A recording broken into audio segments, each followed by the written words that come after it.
1 Agustus diperingati sebagai Hari Kanker Paru Sedunia. Lalu bagaimana perkembangan terapi kanker paru yang ada di Indonesia? Senang sekali saya Belinda Amanda dapat menyapa Anda yang nantinya kita akan bersama-sama mengulik mengenai terapi kanker paru yang ada di Indonesia. Untuk itu seperti apa perkembangan terapinya? Untuk itu jangan kemana-mana, tetaplah bersama kami di Let's Talk about it.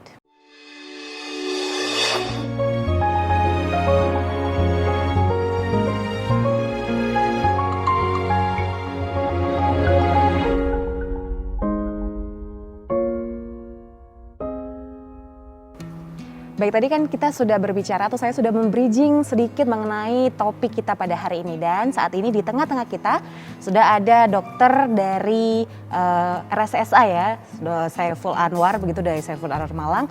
Ini mereka adalah spesialis paru. Halo dokter, ada dokter Ungki dan juga ada dokter Antoni. Ya, apa kabar dok? Sehat? Alhamdulillah sehat. Sehat semua ya, harus sehat selalu. Baik, di tanggal 1 Agustus kemarin kita sudah memperingati Hari Kanker Paru Sedunia seperti itu dok. Dan kita sudah mengetahui bahwa kanker paru di Indonesia pun juga cenderung banyak begitu ya, banyak sekali. Nah, boleh nggak sih dok dikasih tahu kepada sobat UBTV di rumah juga bahwa stadium dari kanker paru ini dibagi ada berapa stadium seperti itu, dan juga untuk pengobatannya sendiri apakah juga tergantung pada stadium itu sendiri begitu. Monggo dokter. Baik, terima kasih. Memang kanker paru saat ini di Indonesia naiknya berkali-kali lipat dan juga diperkirakan tahun 2024 itu bisa 10 kali lipat. Ya, jadi suatu masalah, dan saat ini memang kanker paru dibagi menjadi 4 stadium. Nah, rata-rata ketemunya stadium lanjut, dan pengobatan itu tergantung pada stadiumnya. Kalau stadium 1, 2 nanti bisa dilakukan pembedahan dan rata-rata dia bisa kuratif, istilahnya bisa hilang. Tapi kalau stadium 3 dan 4 itu sudah menyebar, rata-rata sudah menyebar kemana-mana, dan itu terapinya nanti multimodality, banyak modalitas yang kita gunakan. Ya, jadi banyak terapi mulai dari kemoterapi, radioterapi, imunoterapi, targeted terapi, radioterapi, dan juga mungkin bersama-sama dari multimodalitas tersebut. Oke, berarti memang tergantung pada stadiumnya begitu. Betul. Ya, nggak bisa serta-merta kalau misalnya baru stadium 2 tapi seperti dilakukan seperti yang stadium 3 ataupun 4 seperti itu. Memang harus diobservasi terlebih dahulu begitu ya dok ya. Oke, nah kalau kita bicara tentang kanker paru sendiri biasanya kan ada beberapa jenis tuh dok ya. Boleh nggak sih dikasih tahu ke kita kalau kanker paru itu dibagi untuk berapa jenis, dan juga dengar kabar bahwa paru sel ini ada yang paru sel kecil dan juga yang bukan sel kecil. Nah, itu maksudnya seperti apa sih dokter Antoni? Oke, terima kasih untuk pertanyaannya Bella. Ya, ini memang banyak ya jenisnya kanker paru ya. Orang kan mungkin tidak terlalu tahu detailnya ya, tapi memang secara garis besar itu kanker paru itu dibagi 2 ya. Ada yang namanya kanker paru sel kecil, ada yang namanya kanker paru bukan sel kecil ya. Untuk yang sel kecil ini memang sedikit jumlahnya ya, mungkin kurang dari 10-15% dari seluruh jumlah kanker paru itu yang sel kecil ya. Justru yang banyak termasuk di Indonesia ini adalah yang bukan sel kecil ya. Dan untuk kanker paru bukan sel kecil ini juga dibagi-bagi lagi. Ya, ada banyak ya. Dibagi menjadi 3 jenis besar. Itu ada kanker yang namanya adenokarsinoma, ada yang namanya karsinoma sel squamosa, ada yang namanya karsinoma sel besar ya. Dan di antara 3 ini di orang Asia termasuk di Indonesia memang yang paling banyak adalah adenokarsinoma ya. Dimana justru kalau kita ngomong tentang kanker paru ya Bella ya, itu kan kanker paru orang mikirnya kan merokok gitu ya. Rata-rata orang Indonesia punya persepsi karena merokok akhirnya kanker paru-paru. Betul, jadi persepsinya adalah orang yang tidak merokok menganggap dirinya tidak bisa kena kanker paru, padahal itu tidak benar. Terkhususnya untuk jenis yang paling banyak ini adenokarsinoma itu malah tidak, sebagian besar itu penderitanya adalah yang tidak merokok. Berarti perokok pasif begitu ya dokter? Iya, perokok pasif juga, atau bahkan malah ada yang tidak merokok sama sekali. Itu, dan ini nanti juga memang kenapa sih kok kita mesti tahu gitu ya, untuk menentukan jenis selnya ini, itu kan kita harus melakukan pemeriksaan yang namanya biopsi Bella. Jadi diambil itu ya isi kankernya, dilihat isinya selnya apa di antara yang tadi kita sudah sebut ini. Kenapa kok penting sekali? Karena kami dokter paru untuk mengobati, kami wajib tahu isinya apa. Pengobatannya tadi Dokter Ungki sudah bilang ya Bella ya, ada macam-macam, ada kemoterapi, ada radioterapi dan sebagainya. Sebagai contoh misalnya untuk karsinoma sel kecil ya, itu dia sangat-sangat sensitif sekali kalau kita lakukan radioterapi, terapi sinar ya, atau kemoterapi gitu ya, dan beberapa kemoterapi tertentu. Nah misalnya untuk yang tadi Dokter Ungki bilang ada terapi target ya, itu juga terkhusus untuk yang jenis adenokarsinoma ya. Nanti kita akan ngobrol lagi tuh, itu terapi target tuh apa gitu ya, seru nanti ya. Mungkin itulah kenapa kita jadi harus tahu ya jenis selnya tuh apa gitu ya. Berarti memang dari nggak bisa serta-merta juga sama seperti kita melihat dari stadiumnya tadi, memang tergantung dari jenisnya juga ya dok. Karena mungkin dikasih tahu boleh nggak sih dok ke sahabat Obe TV juga ciri-ciri awal penderita itu bisa tahu kalau dirinya terkontaminasi atau mungkin terkena kanker paru itu seperti apa biasanya dokter? Mungkin dokter? Ya, kanker paru itu gejalanya cukup lebar. Nah, kita berusaha untuk mendapatkan pada stadium awal sehingga pengobatannya akan bisa kuratif atau bisa disembuhkan. Tapi rata-rata yang datang itu sudah terlambat. Jadi sudah stadium lanjut 3 atau 4. Rata-rata 90% di Saiful Anwar seperti itu. Nah, pilihan terapinya ya juga multimodality terapi tadi, tapi tidak bisa 100% semuanya sembuh kayak gitu. Jadi perlu proses. Nah, gejalanya mulai dari gejala saluran nafas, bisa juga malah nggak ada memberi gejala saluran nafas. Ya, tapi yang paling sering adalah batuk, sesek, batuk darah, kemudian penurunan berat badan yang drastis, kemudian juga nyeri. Itu yang sering muncul. Tapi tergantung juga pada klinis yang lain, umpamanya penyebaran kemana, umpamanya ke tulang pasti juga nyeri tulang dan sebagainya. Oke, jadi memang agak spesifik juga ya dok sebenarnya. Cuman dari ciri-ciri itu pun tidak harus dan tidak mesti itu cenderung ke kanker paru-paru, tapi memang harus ada observasi lebih lanjut lagi seperti itu ya. Pemeriksaan lebih lengkap, salah satunya mendapatkan jenis selnya tadi. Oke, baik. Ini saya lebih penasaran lagi deh dok ini kayak. Tapi kita harus jeda dulu dokter, untuk itu jangan kemana-mana, tetaplah bersama kami di Let's Talk.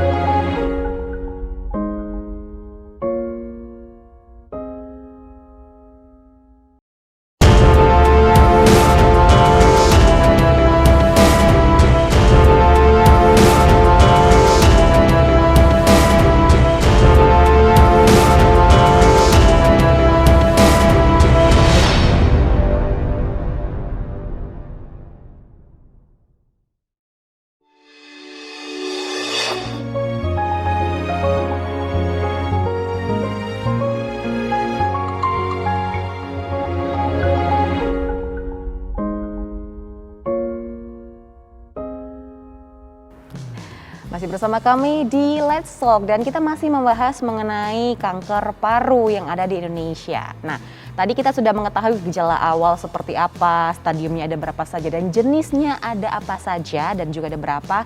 Kali ini kita akan menuju ke bagaimana sih kita untuk melakukan terapi setelah kita mengetahui bahwa kita terdampak atau terkena oleh kanker paru itu sendiri. Tadi sudah dijelaskan sedikit oleh Dr. Ungki dan juga Dr. Antoni bahwa kita harus melakukan terapi dan juga penelitian lebih lanjut mengenai sel-sel yang ada di kanker tersebut. Nah, kalau untuk terapinya sendiri dok, gitu kan, ada nggak mungkin lebih lanjut mengenai terapi-terapi yang harus kita lakukan atau pasien lakukan seperti itu? Dan pasti kan sudah disebutkan ada kemoterapi juga. Apakah itu mempunyai dampak dan efek samping yang mungkin buruk begitu ya untuk pasien seperti itu?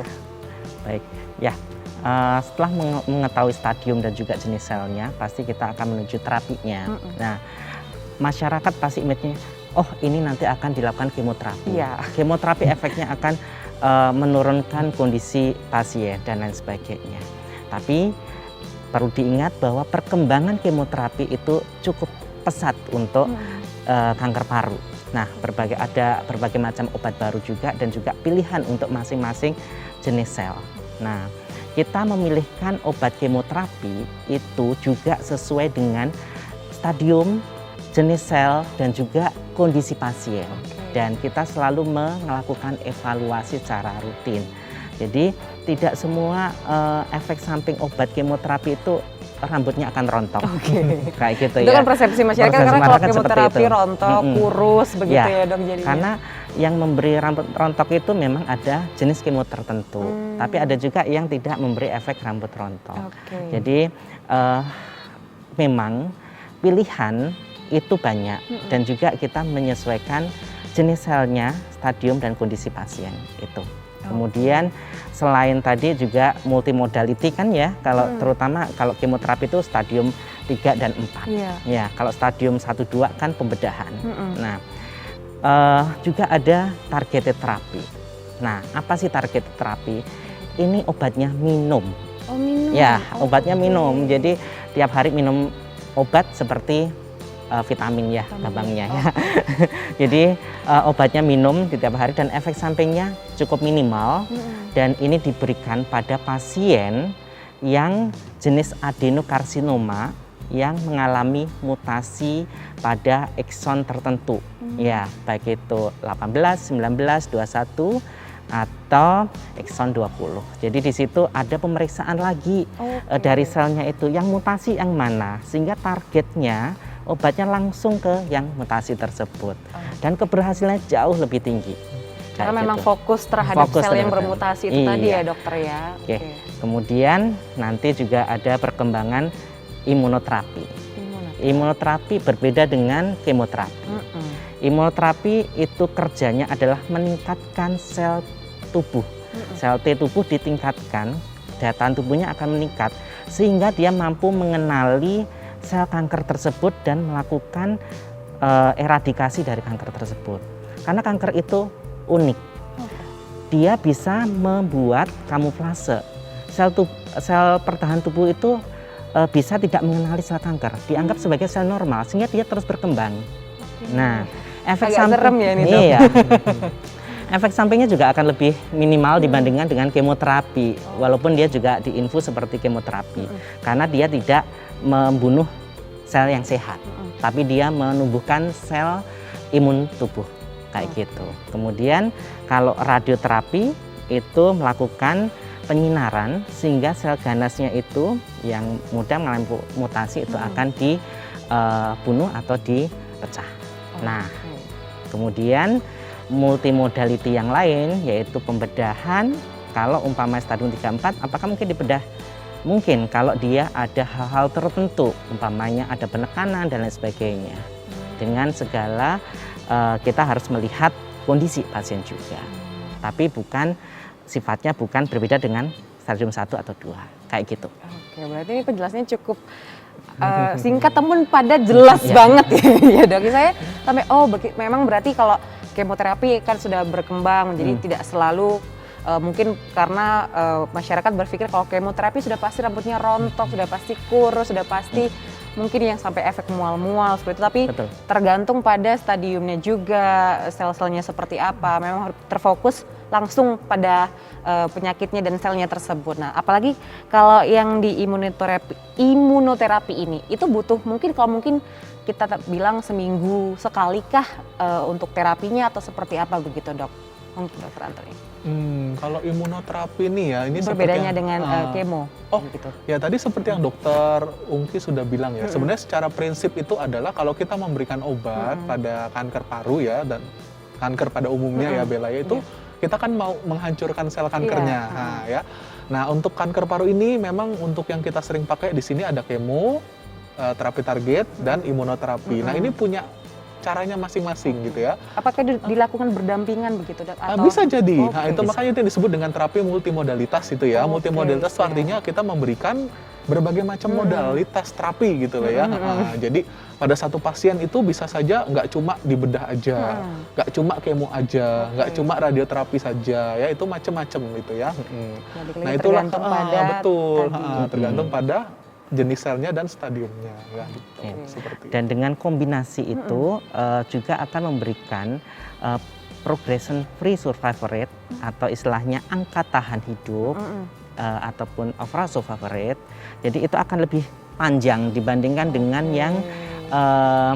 yang Mungkin tidak melakukan pengobatan. Pengobatan, gitu ya. apalagi yang tanpa melakukan pengobatan.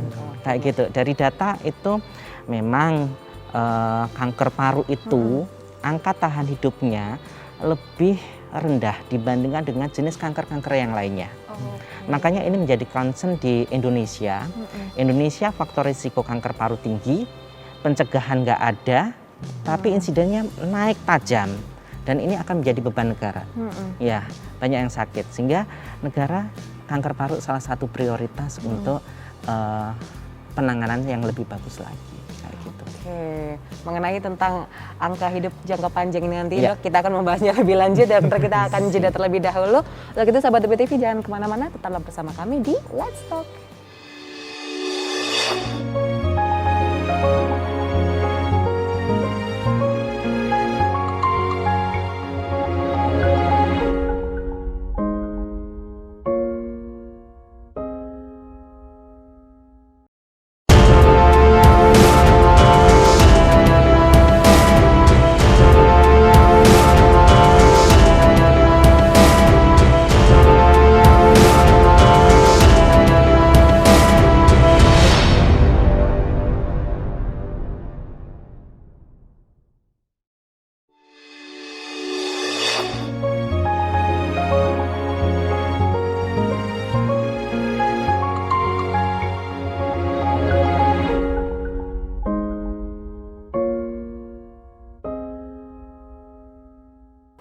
Masih bersama kami di Let's Talk, masih bersama dengan Dr. Ungki dan juga Dr. Antoni. Tadi kita sudah dibahas mengenai tentang kemoterapi itu apa, terus mengenai juga imunoterapi seperti apa, dan juga yang pastinya pengobatan multimodalitas itu tadi. Tadi sudah digabung tiga-tiganya di segmen 2 ya dokter ya. Nah, sekarang kita masih mau membahas lebih lanjut. Tadi kan Dr. Ungki juga sudah menyinggung mengenai tentang pengobatan yang kuratif, paliatif, dan juga suportif. Nah, mungkin bisa lebih detail lagi dokter untuk yang masing-masing pengobatan ini. Seperti itu. Monggo. Oke. Ya, baik, untuk pengobatan kuratif itu adalah istilahnya pengobatan yang bisa menyembuhkan. Nah, kalau pada kanker paru itu kuratif itu stadium 1 sama stadium 2. Stadium 3 bisa kuratif kalau dilakukan downstaging. Apa itu, diturunkan dari stadium 3A menjadi stadium 2. Terus kemudian dilakukan pembedahan. Gimana cara menurunkan? Bisa dilakukan radioterapi ataupun kemoterapi ataupun yang terbaru bisa imunoterapi dengan kombinasi. Nah, kemudian kalau stadium 3 dan 4 itu paliatif. Kenapa paliatif? Karena sudah menyebar ke seluruh tubuh istilahnya. Mikrometastasis itu bisa terjadi yang tidak bisa dilakukan pemeriksaan baik itu secara radiologis, mungkin sudah ada. Sehingga itu pengobatannya paliatif. Paliatif itu apa sih? Untuk meningkatkan angka tahan hidup dan juga meningkatkan kualitas hidup pasien. Jadi itu. Tapi apakah dia dibilang sembuh? Tidak juga ya? Tidak juga. Mungkin bisa stadium 3 atau 4 bisa sembuh. Ada. Tapi bisa juga dia cuma partial respon ataupun stabil disease. Sehingga harus terus dipertahankan, diobati terus. Jangan sampai berkembang. Kayak gitu. Nah, ini paliatif itu tujuannya adalah meningkatkan kualitas hidup dan juga meningkatkan angka tahan hidup pasien. Kayak gitu. Kalau yang suportif tadi itu dok? Nah, kalau suportif itu pengobatan untuk meningkatkan obat-obat yang untuk mensupport pasien supaya pasien itu kualitasnya harus lebih bagus lagi. Mungkin kayak yang gitu. Mungkin dari staminanya drop tiba-tiba, bukan Ya. tiba-tiba sih, mungkin secara bertahap. Pada pasien kanker paru itu banyak keluhannya. Bisa aja nyeri kanker. Kemudian bisa ada paru-parunya sering ada cairan dan sebagainya. Suportifnya apa? Salah satunya dengan pengobatan nyeri, kemudian juga mengambil cairan di parunya sehingga dia akan lebih bagus lagi kayak gitu. Ini keren sekali ya dok. Mungkin terlihat simple, gampang, tapi pastinya perlu seluruh perjuangan dokter dicurahkan 100% gitu ya ke pasien pastinya dokter. Dan suportif itu tidak hanya dari medis, tapi dari keluarga itu juga yang sangat penting. Mungkin dari hati begitu ya, Betul. Dok ya.